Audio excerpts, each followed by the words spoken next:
ingin menjolimi anak-anak beksi, maka akan berhadapan dengan jurus-jurus yang bisa membuat fatal lawan-lawan tersebut.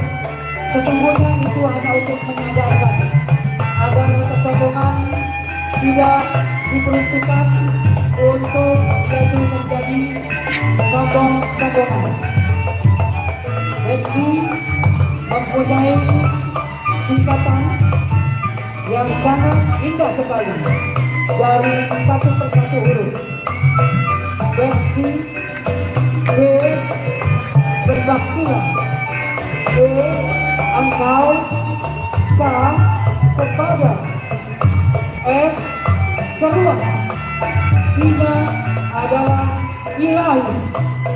Berbaktilah engkau kepada seruan ilahi, yang berarti bahwa beksi walaupun mengajarkan ilmu bela diri yang cukup praktis, cukup dahsyat, cukup fenomenal, tetapi dilandasi dengan iman dan Islam serta takwanya kepada ilahi, kepada Tuhan Yang Maha Esa, kepada Allah Subhanahu wa Ta'ala. Selawat serta salam juga dilimpahkan kepada junjungan Muhammad Sallallahu Alaihi Wasallam. Inilah beksi dari mana nih? Dari PPS Beksi Seroja. Beksi Seroja. Terima kasih. Selanjutnya nih.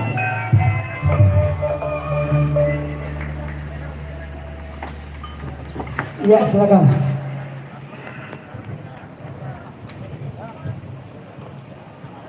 Tadi kita sama-sama menyaksikan, itu belum sepenuhnya dari Beksi Seroja mengeluarkan